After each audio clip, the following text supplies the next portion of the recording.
And welcome back to Kingdom Radio on our episode 2 of the Super Bowl edition here, and we're going to get right into things. I do want to touch base briefly on one thing. Jimmy Kimmel had a great skit where he convinced 49ers fans to betray their team and put on Chiefs gear, saying that they didn't want to travel from California to Kansas City to catch the reaction of Chiefs fans. And I thought that was rather funny because, well, he got a lot of 49ers fans to betray their team and put on Chiefs gear.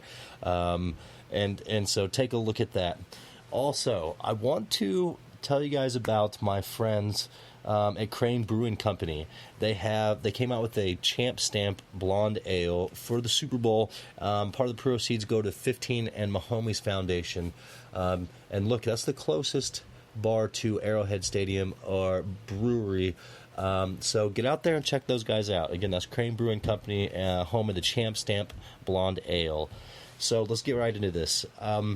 Kris, the 49ers are confident, but so are the Chiefs. So what would you say, as far as confidence levels, why are the Chiefs so confident? What do we have to look forward to here?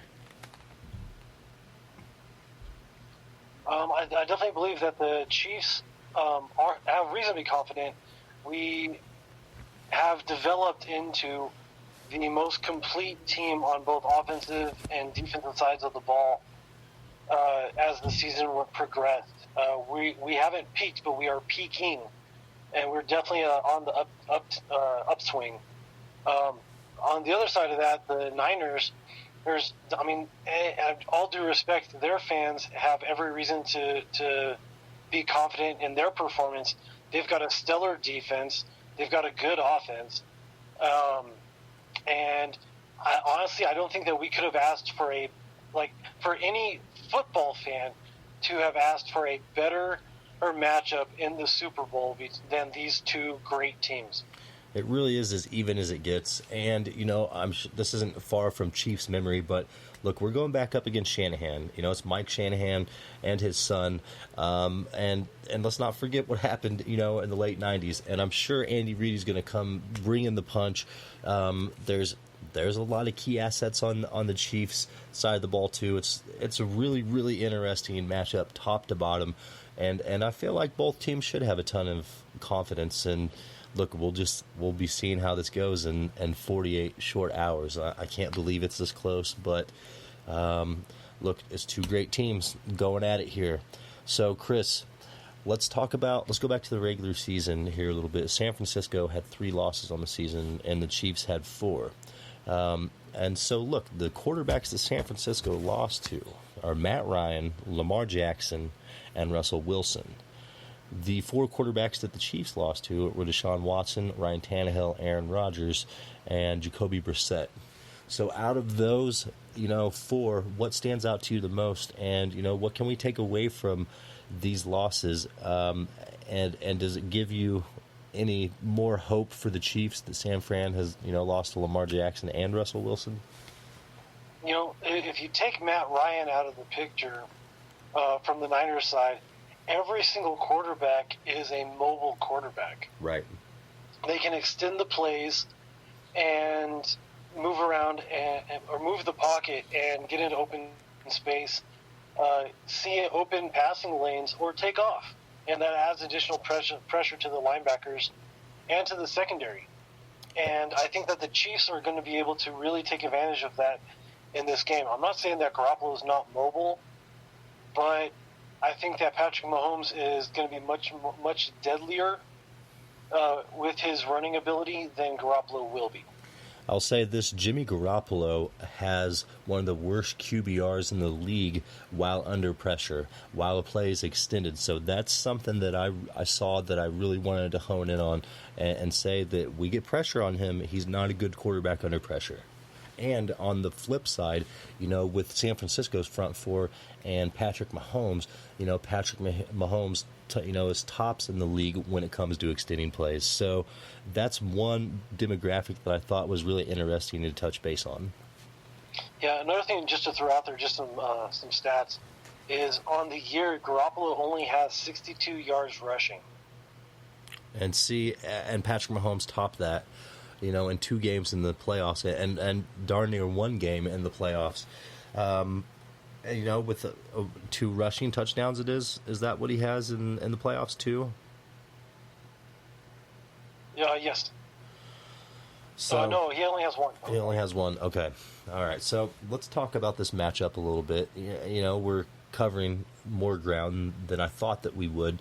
Let's talk about the Jimmy Garoppolo versus Patrick Mahomes matchup, because Garoppolo he's a good quarterback. He's shown a lot of promise. He has an extremely great record as a starting quarterback, as Mahomes does. But Mahomes just has that other level, and everyone knows that. Better footwork, better pocket presence, a better arm, better under pressure, better at reading defenses. Top to bottom, there's really no comparison for Patrick Mahomes in the league. So how can Jimmy Garoppolo really take advantage of, his weapons that he has? Because there's a lot there with, let's see what we got. Let's pull up this 49ers depth chart here real quick. You're talking about Deebo Samuel, George Kittle, Emmanuel Sanders, and Mostert. There's a lot of weapons there. So how can we contain this? And what is the matchup comparison there with Mahomes and Jimmy Garoppolo? Just to throw some additional stuff out there. Everybody and their mother is talking about how the Niners are a running team. You can't call a team that threw for 4,000 yards on the year a running team. Right. They might be a run-first team, but they've got very good balance. Correct. In their attack, and Garoppolo is a huge component to that. He threw for 27 touchdowns this year, 13 interceptions, and for him, he's going to have to be able to allow the plays to develop.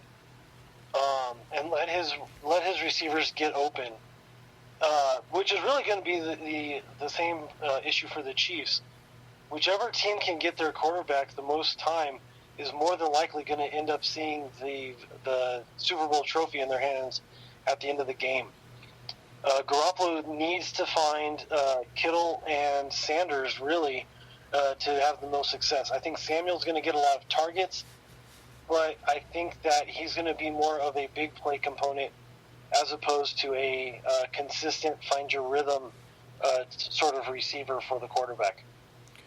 It's a scenario where I feel like there's certain elements that are going overlooked, and I'm going to say it's on the Kansas City side of the ball, on defense and the offensive line. Both of those components are highly overlooked.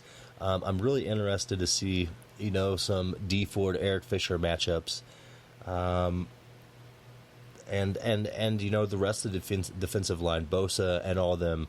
But it's our offensive line is just as talented as the defensive line, and our defense isn't getting enough credit. So I feel like if the Chiefs can do what they have done consistently through the playoffs and turn the 49ers into a one-dimensional team, it'll be a long game for San Francisco. You touched on something that has had me really upset the last 2 weeks. Everybody has been talking about how we're in trouble in this game because the Niners are a running team and we can't stop the run. Did they not just watch what we did against Tennessee? Right. Against the Texans? Against the last 6 teams that we faced in the regular season? Correct. We stopped the running game. We stopped the unstoppable force in Derrick Henry. Exactly. And yet our defense is still not being given the respect that they are due. It baffles me. And what I keep hearing, and this is a true statement, there's a lot of speed on the offensive side of the ball for the 49ers. But I don't think that they're giving the Kansas City Chiefs enough credit on the defensive side of the ball with speed. There's plenty of speed to go around, especially in the linebacking core. And it's fun to watch. Plus, with the landlord doing his thing, Charvarius Ward having a great season.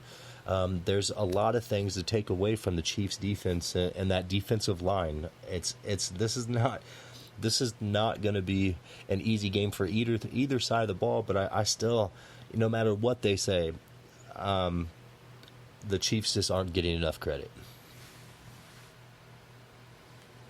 Yeah, absolutely. And, I'm not taking anything away from the Niners. They are a fantastically well-designed team. But with all due respect to them, the Chiefs are being overlooked in so many different aspects of this analysis by the mass media. All they talk about is our offense, and all they talk about is the Niners' defense. Both of these teams have great offenses and great defenses. We have better speed on offense, and we probably utilize it better, and we're more balanced in our distribution of the ball. Correct. But our defense has absolutely been in performing better than the Niners' defense over the last half of the season, and certainly the playoffs. Although we don't have the sacks to show it, but you look at what we did to stop the run. You look at what we've done to shut down the passing game. Aside from the really bad starts to both games, the last 3 quarters of games, we have shut these guys out.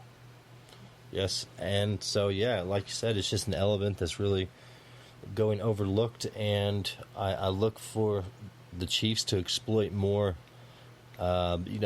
of 49ers' weaknesses than the 49ers can exploit the Chiefs, because there's really not too many with the Chiefs. And these are 15-minute segment, folks. We're going on 12 minutes here. And we have 2 more segments coming up. We figured we'd do a little something different here. But let's see, what else can we talk about here? I mean, there's so much to talk about, so many great matchups. What is your key element here as far as the defense stopping the 49ers offense? It's really going to be a matter of setting the edge, and so the way that the game's going to develop, we need to force the Niners to have to run to the outside. Yes. And then when that happens, we have to set the edge, which is going to play right into our hands, because I very much feel that other than the Niners, or unlike the Niners, we have a secondary that's going to be willing to come down and make tackles. As we've seen all year long, our cornerbacks have no problem sticking their nose in there and making tackles. Right. And as long as we're forcing Mostert, Breida, Coleman, whoever they throw at us, even Jeff Wilson, as long as we keep them running to the sideline, we're good. As the moment that we let them start running towards the end zone, that's when we're going to be in trouble. So that's why it's important for us to control that defensive line. Oh, yeah, it's extremely important. And like you said, make them go lateral instead of vertical, because our speed really compensates for anything that they're trying to do laterally, sideline to sideline, and we can absolutely slow down that offense. And again, this is going to be a testament to the linebacking core. You're going to and the Honey Badger. I feel like it's going to be a huge game from both, and it's going to take the whole defense. But as long as they keep Jimmy Garoppolo on his heels, slow down that running game, like you said, keep him from going vertical, the Chiefs really have a great shot to win this game. Kris, we're going on 1 minute here right now.